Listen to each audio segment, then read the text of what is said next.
Welcome, my dear guests, to the captivating expanses of my story. Chapter 14, 2213. The Imperial Senate of Kasach gathered in the palace's imposing domed hall. The tension in the room was palpable as the senators took their seats. Paulina Romero, leader of the One Throne supporters, rose from her seat.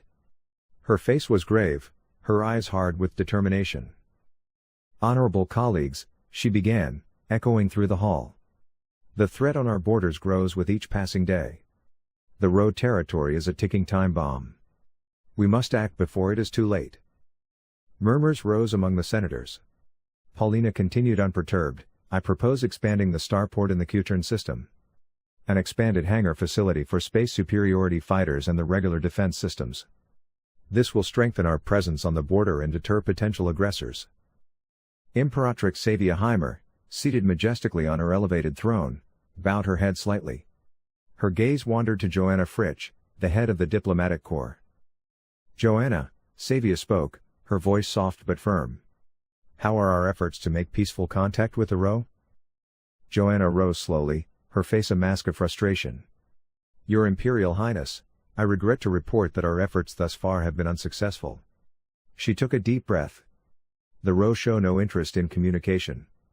More than that, they are actively shooting down our diplomatic probes. Every attempt at rapprochement has been nipped in the bud." A low but perceptible murmur ran through the senators' ranks like an electric wave. Sevia's eyes narrowed almost imperceptibly, but for a moment, they flashed with a mixture of concern and determination. Nadine Heimber, the ascetic leader of the conclave of exalted clerics, slowly rose from her seat. Her voice echoed clearly and firmly through the hall. "Perhaps this is a sign we must not ignore. The gods warn us urgently against contact with these strangers.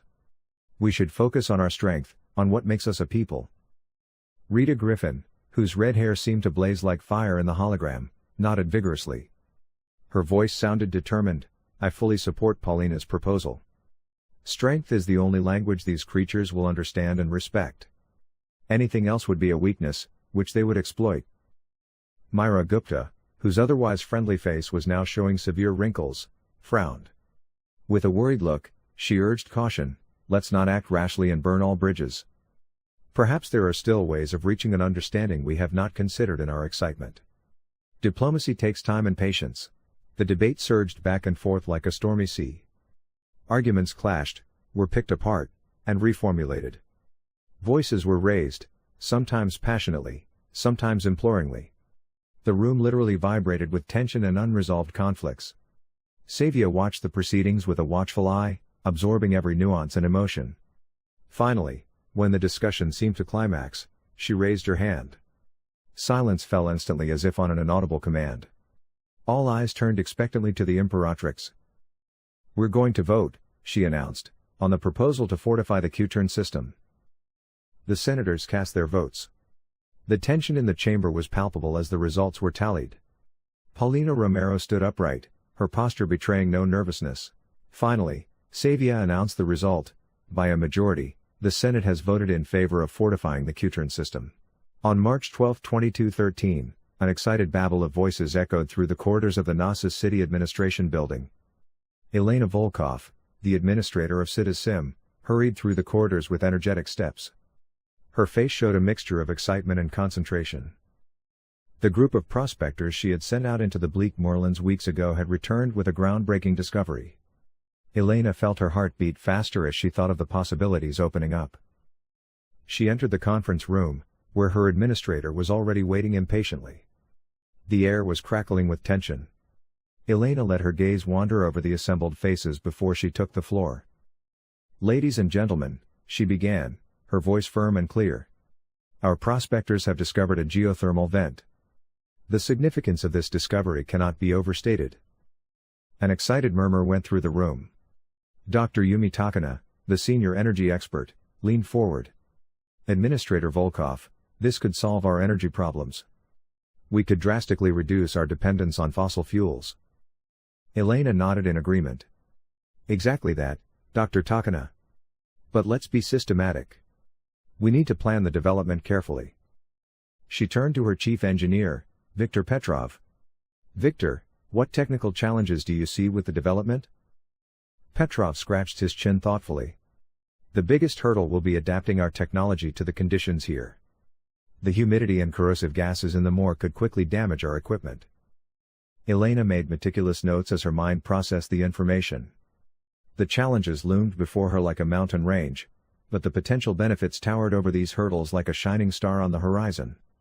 In her mind's eye, she saw the flickering lights and idle machinery, evidence of the constant power shortages like shackles holding back the colony's growth. We will have to develop special alloys and coatings, Petrov continued, his voice a mixture of concern and determination. It won't be cheap but will pay off in the long run. We're talking about groundbreaking technology that could take us years ahead. Elena nodded again, her eyes sparkling with determination. Good. Dr. Tanaka, please prepare a detailed forecast of the potential energy yield. Take various scenarios into account, from conservative to optimistic.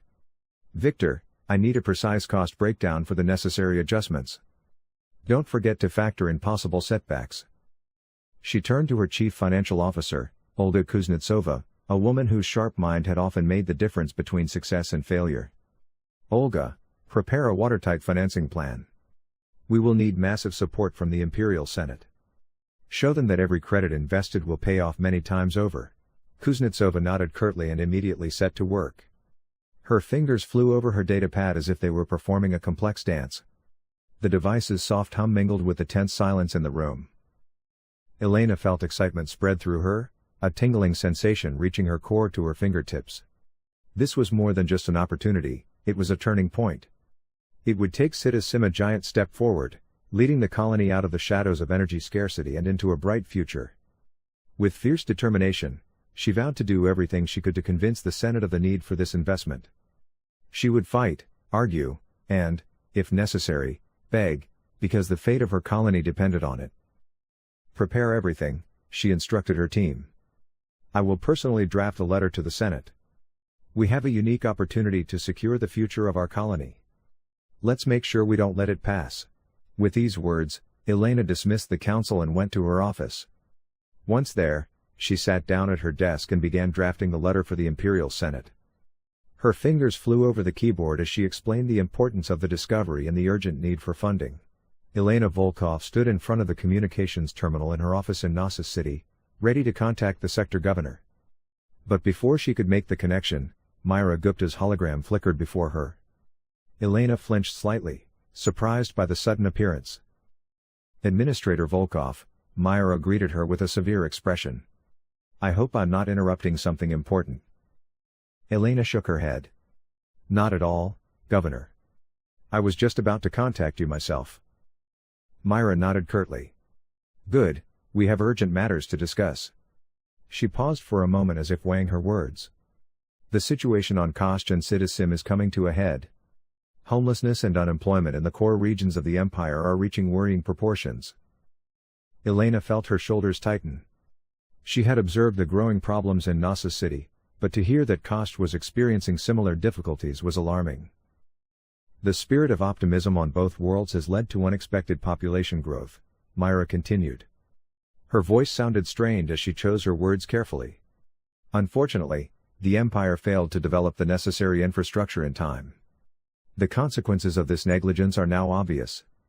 We must act decisively now to avert a catastrophe. Elena nodded thoughtfully, her eyes narrowed in concentration. What do you propose specifically, Governor? The situation seems to be extremely precarious.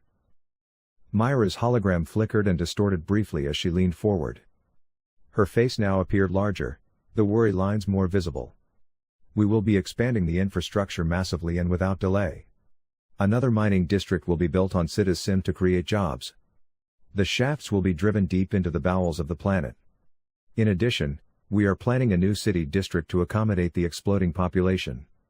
Blocks of flats must be carved out of the boggy ground. Elena's thoughts raced through her head like a whirlwind.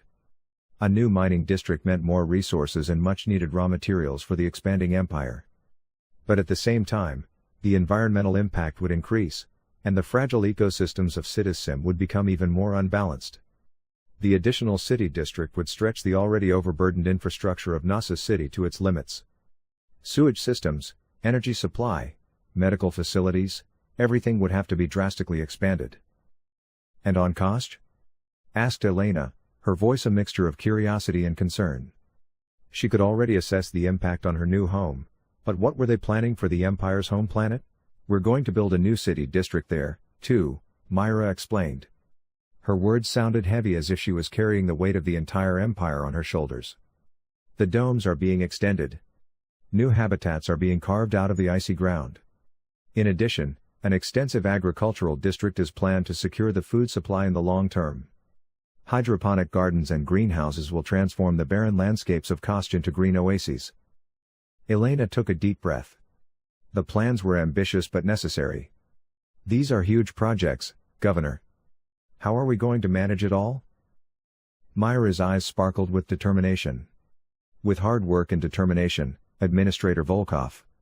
I expect you to personally oversee the construction of the new mining district and the city district on Citas Sim. Imperial Expansion Decree. To address homelessness and unemployment in the core regions of the Empire, the following infrastructure expansion is ordered. Citas Sim.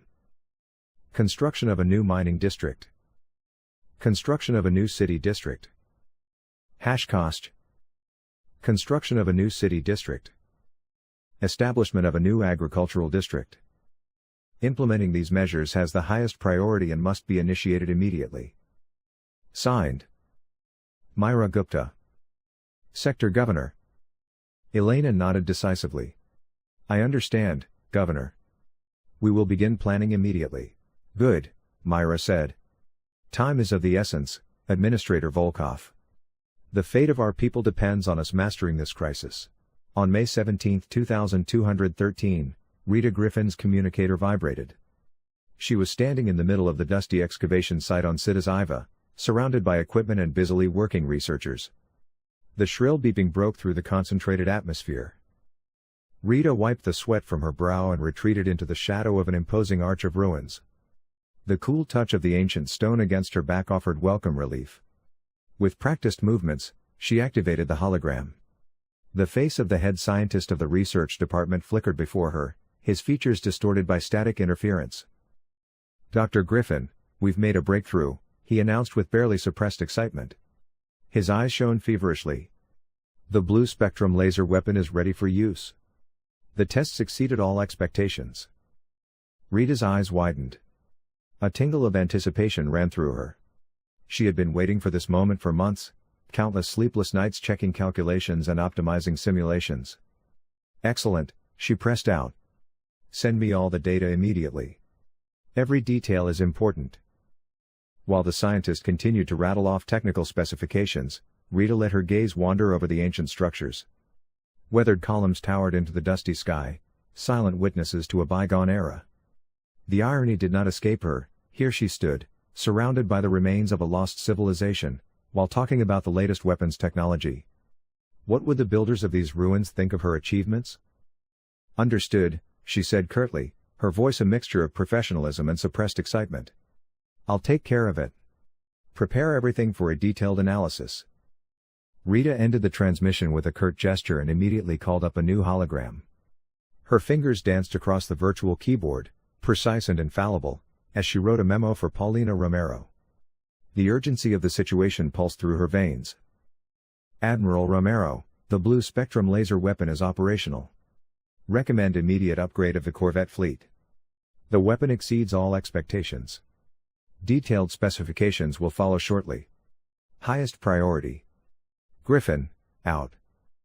She skimmed the text last time, nodded satisfactorily, and sent the memo. A soft buzz confirmed that it had been forwarded. Rita took a deep breath, feeling the dusty, hot air fill her lungs. The planet's heat touched her mercilessly, but Rita barely noticed it. Instead, she only felt the tension in her shoulders, a familiar companion in times of incredible breakthroughs. Her gaze slid across the holographic display and fell on the list of upcoming research projects. Suddenly, it caught an entry that stood out from the crowd like a beacon: revolutionary field modulation for energy generation.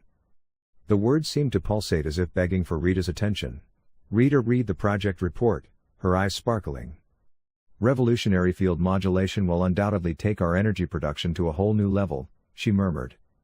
We will be able to dramatically increase our energy efficiency and ensure that no citizen ever has to sit in the dark. Determined, she marked the project as her next research goal. The possibilities it would open up made her heart beat faster. A reliable, efficient energy supply would not only improve the lives of the citizens but also drive the expansion of the empire. Rita deactivated the hologram and returned to the excavations. Sita's sun burned relentlessly from the sky, but Rita could only feel the excitement in her veins. She felt like she was on the cusp of something big, both here in the ruins and in Kostya's labs. The Ek Belarus hovered majestically in the vacuum of the Cuuturn system, surrounded by a swarm of smaller construction drones and supply ships. Olga Petrov stood on the bridge and watched the unfolding space infrastructure through the large panoramic windows. The orange dwarf star Cuuturn cast its warm light on the scene. Its rays refracted in the crystal structures of the space stations and mining platforms under construction, creating a fascinating interplay of light and shadow that emphasized the enormous dimensions of the project. Between Cuuturn 2 and 3, the vast asteroid belt stretched out like a cosmic labyrinth. Countless rocks of various sizes floated there, some as small as pebbles, others more significant than Ek Belarus. The surfaces of the asteroids glittered in the starlight, revealing their wealth of valuable minerals. In the distance, Olga could make out the silhouette of Cuuturn 4, a superterrestrial oil world whose massive outline stood out darkly against the starry sky. Closer to the ship, the dwarf planets RMK 1773, QL 77837, and MW 1423 hovered like silent sentinels of the system. Construction drones swarmed around the nascent structures like metal insects. Their welding sparks formed a bizarre ballet of light and movement. The rhythmic pulsing of their drives blended with the constant background noise of the ship's systems to create a cosmic symphony. Olga took a deep breath. The sight filled her with awe and pride. Here, at the edge of known space, the crew of the Ek Belarus was shaping the future of the Empire of Kasach. Captain, Yuri Volkov reported. The basic structure of the Gamma-2 mining platform has been completed. We are starting to install the processing equipment. Olga nodded appreciatively. Well done, Yuri. What's the status of the radiation shields? The shields are running at 87% efficiency, Yelena Voronin replied from the engineering console. We're working on getting them up to 95% by the end of the shift. A sudden flash drew Olga's attention back to the window. A micrometeorite had crashed into one of the more minor asteroids, kicking up a dust cloud that was drifting through space like a cosmic haze. Fascinating, Olga murmured. Even out here, where everything seems still and lifeless, there is constant movement and change. She turned back to her crew. Let's get on with it. The Empire of Kasach is counting on us. Meanwhile, several light years away, the Ek Ptolemy glided silently through the Pludju system. Andrea Sauer stared spellbound at the holographic projection of Pludju-I. The molten world rotated slowly before her eyes, a sight that was fascinating and frightening at the same time. The planet's surface resembled a roaring ocean of molten rock. Huge lava flows ran through the planet's crust like glowing veins. Here and there, huge fountains of molten rock erupted from the surface, only to plunge back into the seething inferno seconds later. But all this paled compared to the enormous crater, which covered almost a quarter of the visible surface. Even from orbit, it was visible to the naked eye, a gaping mouth in the face of the planet. Dr. Stern, Andrea turned to her science officer. What can you tell me about this crater? Dr. Elias Stern stepped closer to the hologram, his eyes gleaming with scientific curiosity. It's remarkable, Captain. The diameter is about 2,000 kilometers. Its formation must have been catastrophic. Andrea nodded slowly. An asteroid impact? Possible, but unlikely, Stern replied. The magnitude is beyond all known scales. We're talking about an impactor that must have had at least a tenth of the planet's mass. The hologram zoomed closer to the edge of the crater. Despite the constant movement of the molten surface, the circular structure was visible. Gigantic waves of solidified lava piled up at the edge, evidence of the unimaginable force at work here. Look here, Stern pointed to a spot on the crater's edge. These formations are highly unusual. They seem to be crystalline. Andrea leaned forward, her eyes narrowing. Strange, symmetrical structures were indeed rising at the edge of the crater. They shone in a different light to the rest of the surface, almost seeming to pulsate. What could that be? She asked, more to herself than to her officer. Stern shook his head. I have no explanation, Captain. Such structures shouldn't be able to exist under these temperatures and pressures. Andrea felt the back of her neck tense. Her instinct told her that they had come across something significant here. But her orders were clear: map anomalies, but don't explore them. Johanna Fritsch stormed into the middle of an Imperial Senate debate on August 7, 2213. Her sudden arrival caused some of the senators to protest, but she raised her hands placatingly. "Forgive my intrusion, but I assure you, it is for a good reason," she declared firmly. The senators fell silent, their eyes fixed on Johanna in anticipation. She took a deep breath and activated a hologram in the middle of the hall. "Dear members of the Senate, I bring news of the utmost urgency," she continued. "A transmission from the depths of space reached us a few moments ago. It comes from the Rho threat. They call themselves the Almoran Space Empire." A collective murmur went through the hall. The memory of the loss of Ek Asimov and the tragic death of Emma Hart still weighed heavily on the minds of those present. Johanna activated the recording. A voice, cold as ice and hard as steel, filled the room. "Alien entities, I speak in the name of the Imperatrix Almor, the undisputed ruler of the Almoran Space Empire. Respect our borders and do not interfere in the affairs of Almor, and perhaps our mighty fleets will refrain from gracing your unfortunate worlds with their presence." Icy silence fell over the Senate. Defense Minister Paulina Romero clenched her fist. "The lithoids," she muttered grimly. "The same ones who killed Emma and her crew." The divine Imperatrix Sevia Heimber rose from her throne, radiating an aura of calm and wisdom. Her long dark brown hair fell in soft waves over her sumptuous robes, and her piercing blue eyes surveyed the room. "We will not be intimidated," she announced in a firm voice that echoed off the high walls of the Senate chamber. "But we must proceed with caution. A conflict with the Almoran Space Empire would be catastrophic for us now and could bring our empire to collapse." Sister Nadine Heimber, the heir to the throne, stepped forward. Her ascetic appearance with her short gray hair was a stark contrast to the splendor of her adoptive mother.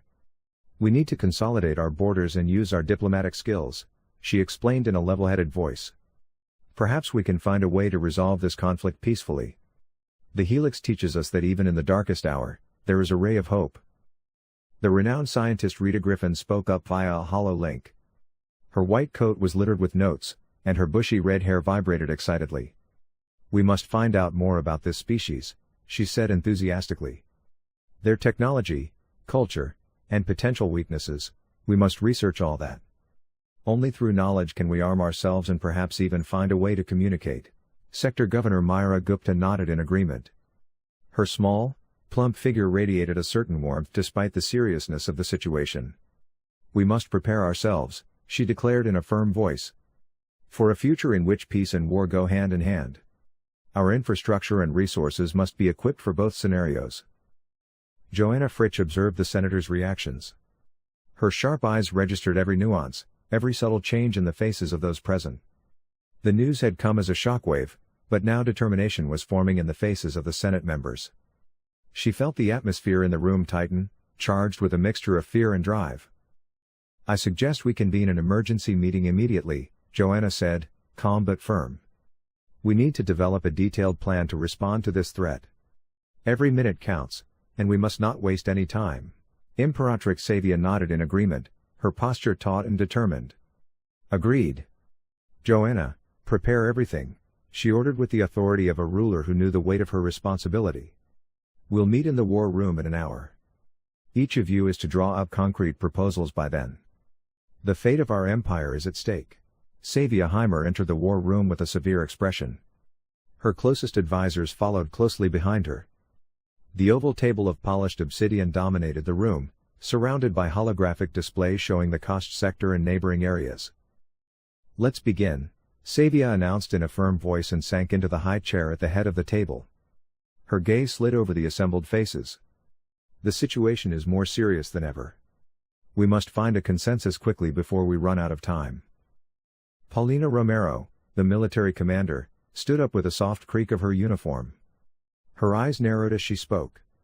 "Your Majesty, our current forces are no match for the Almoran threat. Open conflict would not only be devastating, it could mean the end of Kasach." Myra Gupta nodded in agreement, her fingers drumming nervously on the table. "The economic consequences of a war would be catastrophic. Our resources are limited, and our infrastructure is vulnerable. We must find a way to buy time without exhausting ourselves completely. Nadine Heimber, a representative of the Helix Church, cleared her throat audibly. Her face was a mask of concern as she took the floor. Perhaps we can defuse the situation diplomatically? The Almorans may be aggressive, but even stones can. Diplomacy won't be enough, Rita interrupted Griffin sharply, her voice cutting through the room like a knife. We need a tangible strategy that will strengthen our position. Fine words won't protect us from their invasion. Sevia raised her hand placatingly, commanding calm in the agitated council. I understand your concerns, all of you. Obviously, we cannot risk open warfare or rely on diplomacy alone.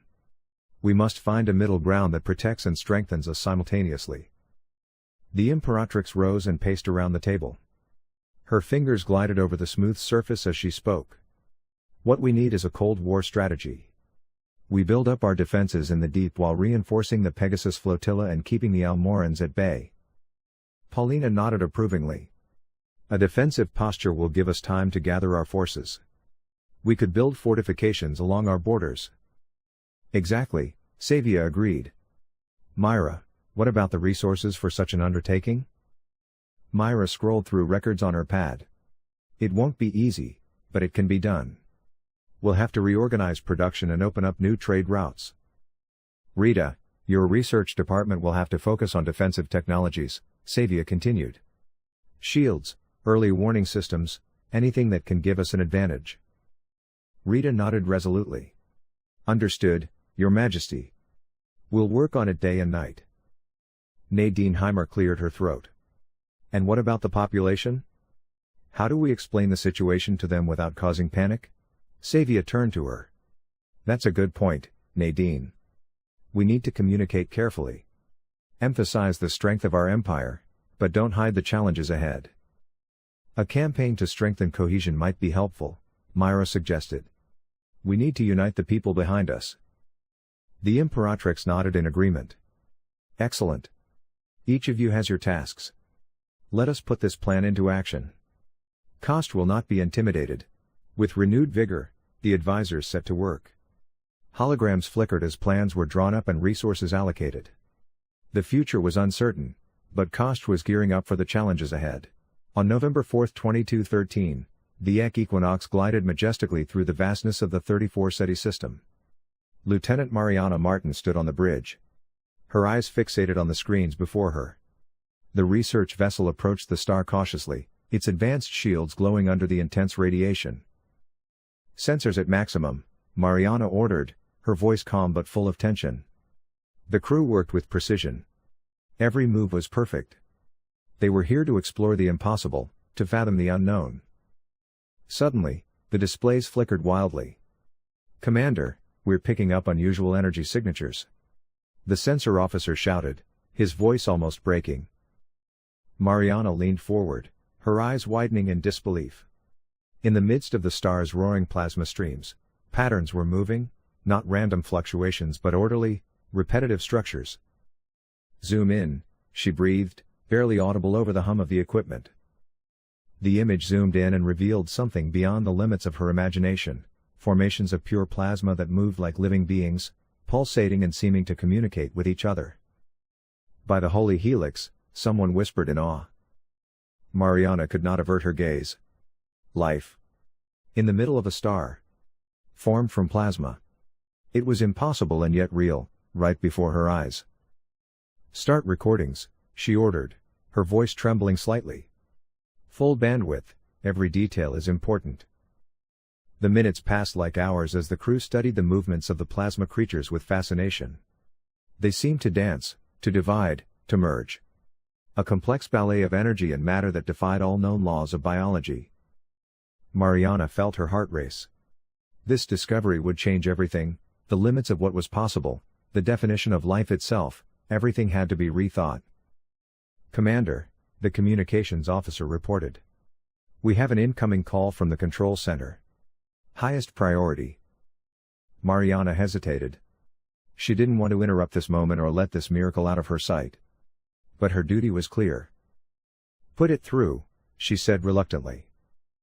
The fleet commander's face appeared on the main screen. His expression was serious, almost grim.